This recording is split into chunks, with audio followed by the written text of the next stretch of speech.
Guys, grabe po ito nakita ng ating kaibigan. Pangalawang impormasyon po ito na inihatid po niya dito sa sakahan natin. Mga idol, sa lahat ng mga kababayan po natin, mga Pilipino sa ibang bansa na nakatira, lagi po kayong alerto, mag-ingat kayo sa sakuna dahil po napakaraming sakuna ang nakikita sa kaibigan, lalo na sa sunog mga idol, grabe po. At saka aksidente, at mayroon pa yung digmaan ngayon mga idol. Talagang naninilikado po talaga ang kalagayan po sa mga OFW nating mga kababayan kung saan ngayon nagtatrabaho sa ibang bansa mga idol. Ito po ang tandaan ninyo, kung mayroon kayong mga pira ngayon mga idol, huwag po natin iubos, ipadala. Kailangan mayroon tayong magagamit pa kung magka-emergency, magka-aberya po ang panahon, no?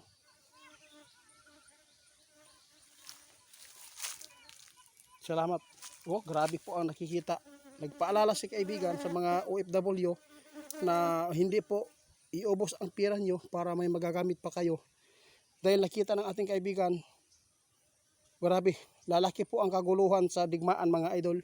At lalo na mayroon pang nakikita si kaibigan ng mga sunog at saka tornado mga idol. Lalo na sa yung bagyo mga idol, lindol.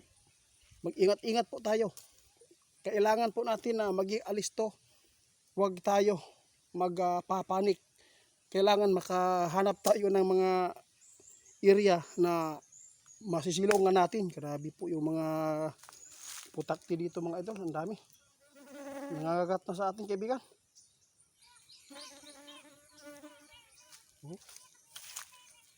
Sige kaibigan. Sige. Salamat po guys.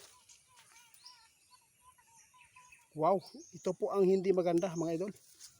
Grabe po ang sinabi ng ating kaibigan. Ito, kailangan po ninyong mag-ingat din sa Mindanao dahil grabe po ang nakikita po naming mga sakuna na ito po ay nakaabang na para po ay manalasa. Ano kaya ito mga idol?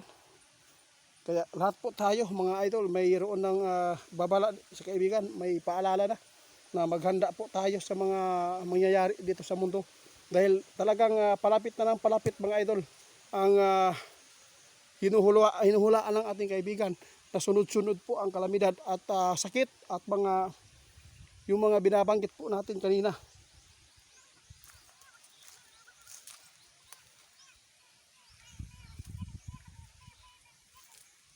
Sige kaibigan, yun po ang pinakamaganda na ipinapaabot ninyo, at least malaman po ng mga taga ibang bansa na nanirahan ngayon doon ng mga Pilipino na hindi po porket wala kang naranasan ngayon na sagupa mga idol, hindi po yan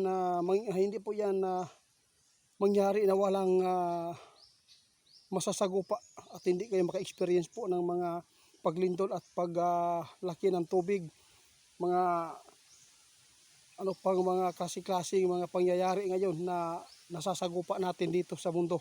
Talagang paghandaan po natin, kung hindi ka man nakaranas ngayon, maghanda ka na. Dahil hindi na po maganda po ang nangyayari sa bansang ito at hindi na po maganda ang nangyayari sa mundong ito mga idol.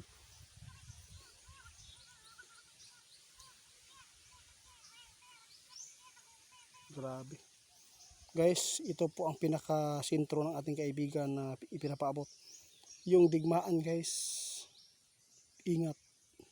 Swerte talaga ang nakinig po sa mga ipinapaabot namin noon na kailangan kung may pira tayo, nakapagbili tayo sa lupa, sa mga bundok para mataniman ng mga pagkain. Ito po ang paalala ninyo na sana ay hindi po ninyo ito hindi nyo maisip ba, hindi nyo isipin na ito po yung ginawa natin ay pang views lang. Wala tayong views mga idol, hindi tayo kumikita dito. Ang sa amin lang makapagpaabot na paghandaan po ang nakikita ng ating kaibigan. Malaking sunog ang nakikita ng ating kaibigan, malaking tubig at pagguho ng mga building dahil sa malakas na lindol at dahil sa kaguluhan. Ito po mga idol, paghandaan natin. Kung ikaw man po ay gusto pong maligtas, piliin mo ang lugar na para sa iyo.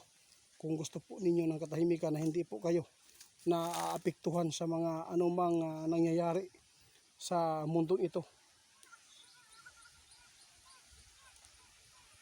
O huwag kayong pumayag mga idol, no, papapahamak lang tayo sa kagagawan po ng tao. Hindi po maganda. Dahil pareho tayo. Yun po.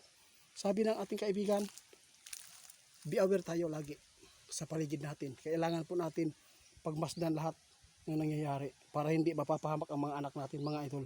Hindi lang po yan ang paghanda natin. Tulad po ang paghandaan po natin ngayon mga idol, yung gawa ng tao, no? Yung mga taong mamamatay tao. Yun po, tandaan po natin yan, napakarami. Ang mga anak natin, huwag natin pong hayaan na pahintulutan po na i-ano lang po natin sa iba, no? Ang tawag dito, ato ang isalig sa uban, no? Hindi po pwedeng magtiwala tayo sa mga tao na kahit lubusan mo mang nakilala, pero talagang napakarami na po ngayon ang sinasanibran ng mga jablo mga idol. Oh, grabe guys, napakarami po talaga ang ating masasagupa sa mundong ito. Kailangan lang talaga na maging abdik, maging wais tayo lagi mga idol. Lalo na sa nangyayari dito sa atin, puro kaguluhan po sa Senado, bansa natin, hindi na naiayos kung ano po talaga ang mga batas dito.